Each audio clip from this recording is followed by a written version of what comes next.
Hello friend, তো আগের দিন যে ধান তোলা ভিডিওটা তোমরা দেখছিলে, তো এটা হচ্ছে নেক্সট পার্ট। তো তোমরা সবাই কেমন আছো? আশা করি অনেক ভালো আছো। আর আমি মধুমিতা। তো এই ব্লগটা তোমরা শেষ পর্যন্ত দেখতে থাকো। তো আমি সারাদিনে কি কাজ করছি না করছি তোমরা অবশ্যই দেখতে পাবে, এই ব্লগেই সব কিছু দেওয়া আছে। তো তোমরা অনেকেই কমেন্ট করে বলো যে আমি নাকি কাজ করি না, সারাদিন বসে থাকি আর ফেসবুকে লেগেই থাকি, সোশ্যাল মিডিয়ায় শুধু ফটো আপলোড করি। তো এই ভিডিওটা যদি তোমরা শেষ পর্যন্ত দেখো তাহলে অবশ্যই জানতে পারবে। আর আগের দিনের ব্লগটা যদি দেখে থাকো তাহলে এই ভিডিওটা কিন্তু কমেন্ট করবে তোমরা সবাই।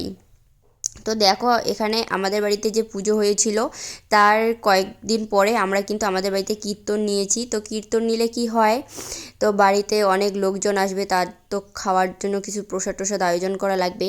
তো সেটাই আমরা করতেছি, কারণ আজকে আবার মা পায় না, তো কারণ হচ্ছে মার শরীর খারাপ হয়ে গেছে। তার জন্য এখানে একটা আন্টি এসছে, আন্টি আমি দুজন মিলে আর কি প্রসাদ টসাদ বানাচ্ছি আর পুজোর এদিকে আয়োজন করতেছি। আর এখানে দিদা দেখো আমাকে সাহায্য করতেছে। তো কারণ আমি কোনোদিনও এরকম করে কখনো সাজাইনি, তার কারণ হচ্ছে ওই বাপের বাড়িতে যখন ছিলাম আমি, তখন ওখানে মা করতো সব কিছু, আর এখানে তো আমার শাশুড়ি মাই সব কিছু করতো। তো এখানে আমি আজকে ফার্স্ট টাইম আর কি পুজো টুজো দিব, লোকের সামনে আর কি আরতি করব। তো আমার তো খুব ভয় ভয় লাগতেছে, তো জানি না শেষ পর্যন্ত কী যে হবে আমার। তখন মানে এইরকম আর কি মনে যে কোথাও কি ভুল করব না তো, কোথাও ভুল করব না তো, তার জন্য দিদাকে বারবার বলতেছি। আর তারপরে দিদা আমাকে দেখাই দিল এরকম করে রাখ, এটা এরকম কর, এরকম কর। আর দিদা কিন্তু খুব ভালো, আমাকে খুব মানে সব সময় আমাকে খুব সাহায্য করে, বলতে গেলে খুব ভালোবাসে। আর আমি যখন রান্না করি তখন কিন্তু দিদা আমাকে সব সময় সাহায্য করে, সব কিছু কাজ করতে আমাকে সাহায্য করে। তো দিদা কিন্তু সব সময় আমাদের বাড়িতে থাকে না, কিন্তু যখন আসে তো তখন আমাকে মানে খুব নিজের মনে করে দেখে দিদা। তার জন্য আমারও খুব দিদাকে ভালো লাগে। যখন দিদা বাড়ি চলে যায় তখন আমাকে একটুকু ভালো লাগে না। তো এখানে দেখো দিদা আমাকে যে বলতেছে এরকম করে ফোঁটা দে, এরকম কর, এরকম কর। তো সব কিছু আমি দিচ্ছি, এখন ফুল দিয়ে দিলাম। তো আসনটা ফুল দিয়ে সাজিয়ে দিব। তো তোমরা ভিডিওটা শেষ পর্যন্ত দেখো, কেউ কিন্তু স্কিপ করো না। তো তোমরা যদি ভিডিওটা পুরোপুরি দেখো তাহলে অনেকটাই বুঝতে পারবে। আর আমাদের এইদিকে কেমন করে কীর্তন হয়, কি হয় না হয় সব কিছুই তোমরা জানবে। আর এখানে আমি কয়েকটা ফুল দিয়ে নিলাম, তারপরে বেলপাতা দিচ্ছি। আর কিন্তু সবাই এখানে কিন্তু সবাই এক এক করে আসবে আর সবাই এখানে ফুল দিবে। তো তার জন্য এখানে আমি সবার জন্য ফুল রেখে দিলাম। তো এখানে ফুল দেওয়ার মেন কারণ হচ্ছে, তো এখানে যতজন লোক কীর্তন করতে আসে তো সবাই কিন্তু এই গুরুর শিষ্য, এই গুরুর ভক্ত। আর আমার শ্বশুর শাশুড়ির কিন্তু গুরু ভাই। তো তার জন্য কিন্তু সবাই এখানে এক এক করে ফুল দেবে, প্রণাম করবে।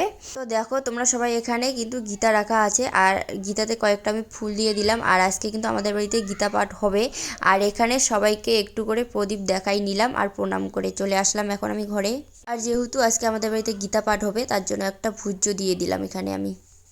খালি খাবার বার, খাবারও বার না তো, হাত থেকে সব ফেলান খালি বেশি বেশি। চোরের নাহান করি কি দেখি নিচ্ছেন? হ্যাঁ, কি দেখেন চোরের নাহান করিয়ে?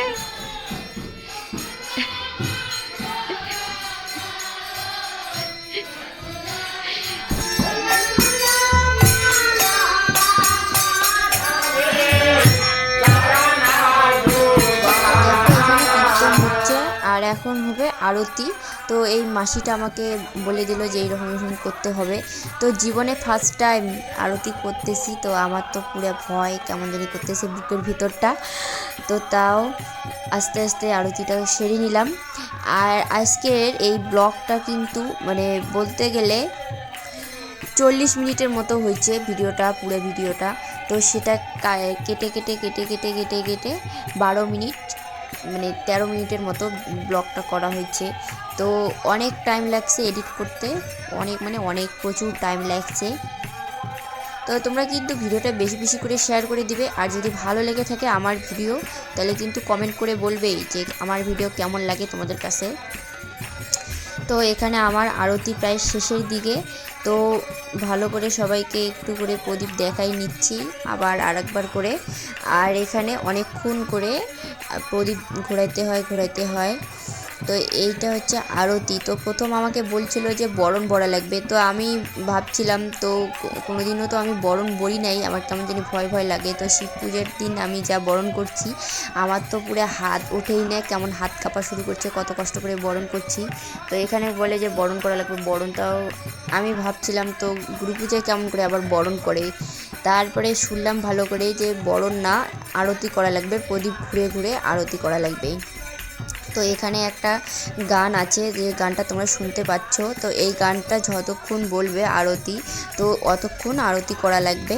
তো এখানেও আমি আস্তে আস্তে সব কিছু দেখাই নিচ্ছি গুরুদেবকে, আর আস্তে আস্তে সব আমি ঠিক করে নিচ্ছি, কেমন যেন উল্টো হয়ে যাচ্ছে আমার, তাও তো চেষ্টা করছি যাতে উল্টো হয়ে না যায়। তো সব কিছু ঠিক করার চেষ্টা করে নিচ্ছি, আর এখানে আমার আরতিটাও শেষ করে নিলাম। তো এখানে আমি সবাইকে এখন প্রণাম করে এখন আমি চলে আসবো আবার ঘরে।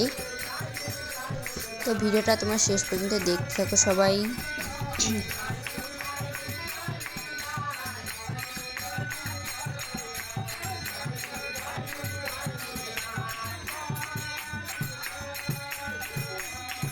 তো ফ্রেন্ড, আমি ভাবছিলাম যে আমার আরতিটা শেষ হয়ে গেছে, তো না, এখনও শেষ হয়নি, আরও একটু বাকি আছে। তো মা আমাকে ডেকে বলল যে এই কীর্তনিয়াদের চারপাশটা ভালো করে, ওই যে আমাকে মা দেখাই দিচ্ছে যে এইরকম এরকম করে ঘুরে, তো এইরকম করে চারপাশটা সেই সুন্দর করে ঘুরে ঘুরেই নিয়ে আসা লাগবে। তো আমার তো ফার্স্ট টাইম, আমার জন্য কেমন কেমন ভয় লাগতেছে আর কেমন লজ্জা লাগতেছে। তো আমার কিন্তু খুব লজ্জা লাগে, কেমন জানি মনে হয় আমার যে কতক্ষণে হয় একে পারলে বাচং। তো এটা আমি রাজবংশী ভাষা দিয়ে করলাম, তো তোমরা যদি কাউ না বোঝেন তাহলে কাওয়া লেগছে। তো এখান থেকে পালাতে পারলে বাঁচি। তো দেখো ঘরে এসে দেখি বাবা এখানে চা রেডি করতেছে। তো তার কারণ হচ্ছে এই কীর্তনিয়া ঘর যখন আসছে তখন চা দেওয়া হচ্ছিল, তো তখন বলে যে না এখন খাবো না, কীর্তন শেষ করি তারপরে চাটা খাবো। তারপরে এখানে চাটা দিয়ে দিল, আর এই যে নেহা এখানে গান করতেছে। তো এর একটু গানটা তোমরা সবাই শুনে নাও। কও।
এখানে দেখো কীর্তনীয়রা চাটা খাওয়ার পরে আরেকটু করে কীর্তন করে নিল, আর এখানে আমি বসে বসে কীর্তন শুনতেছি। তারপরে কীর্তন শেষ হয়ে গেল।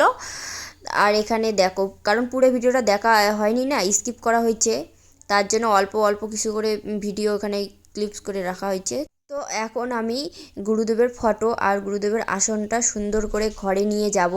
তো গুরুদেবের আসনটা কিন্তু খুব ভারী, যা আমার এত যা কষ্ট হচ্ছে না ঘরে নিয়ে যেতে বলার মতো না, যে বাঁচি কতক্ষণে ঘরে নিয়ে যেয়ে রাখতে পারলে বাঁচি, এরকম অবস্থা।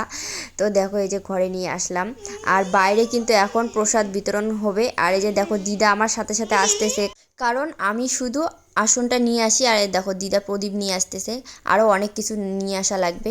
তো এক এক করে সব কিছু নিয়ে আসতেছি, আর এই যে দেখো প্রণাম করে নিলাম।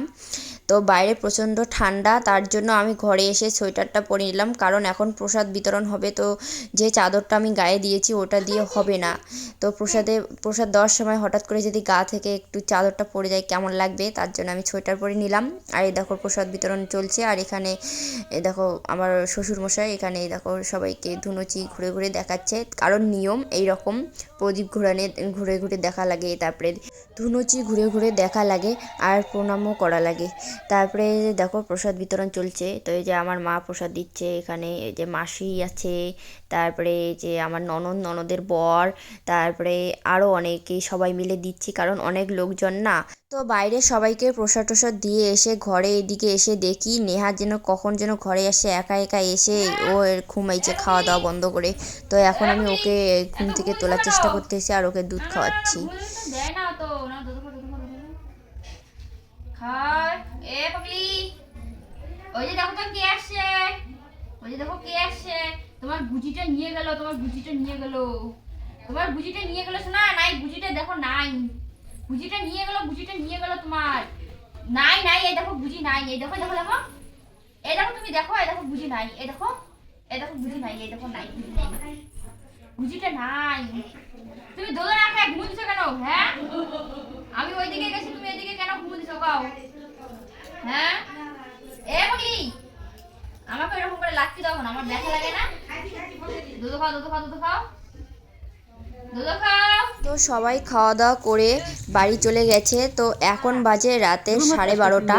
তো এখন আমরা পরিবারের সবাই মিলে খেতে বসছি লাস্টে আর কি, আমরা যারা যারা পড়ছি তো সবাই খেতে বসি। এই যে এখানে আমার শাশুড়ি মা আর আমি এখানে খেতে বসি, তার কারণ অনেক রাত হয়ে গেছে না, এখন খাওয়ারও ইচ্ছা করে না। তারপরে যে দেখো কত জিনিস জানা এড়াইছে। তো ছোট একটা রান্নাঘর একেবারে জিনিস জিনিস দিয়ে ভর্তি হয়েছে।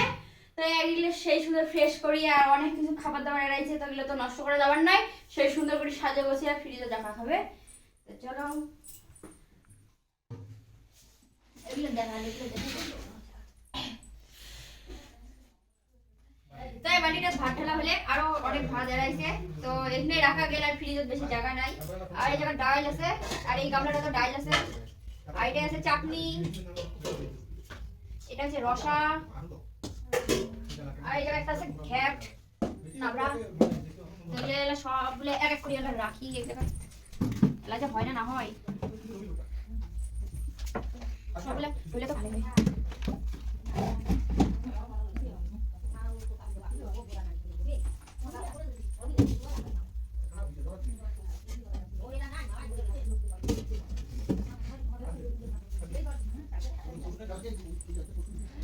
তো ফাইনালি অনেক কষ্ট করার পরে এই জায়গায় সব কিছু হয়ে গেল। তো আজকের ব্লগটা এইখান থেকে শেষ। যদি ভালো লেগে থাকে লাইক শেয়ার কমেন্ট করতে একটুকু ভুলবে না, আর ফলো করে দেবে পেজটা। আর আমার ভিডিওটা তোমাদের কাছে কেমন লাগলো অবশ্যই কিন্তু জানাবে। তো বাই বাই, ভালো থাকো, সুস্থ থাকো। আজ চলেছে নেক্সট ব্লগ। আর সারাদিন সকাল বলা যায় অনেক মানে ভোরবেলায় উঠছি আজকে, অনেক মানে সকাল থেকে শুরু হয়েছে খাটাখাটনি, আর বলার মতো না এত আর কি। তো বাই বাই।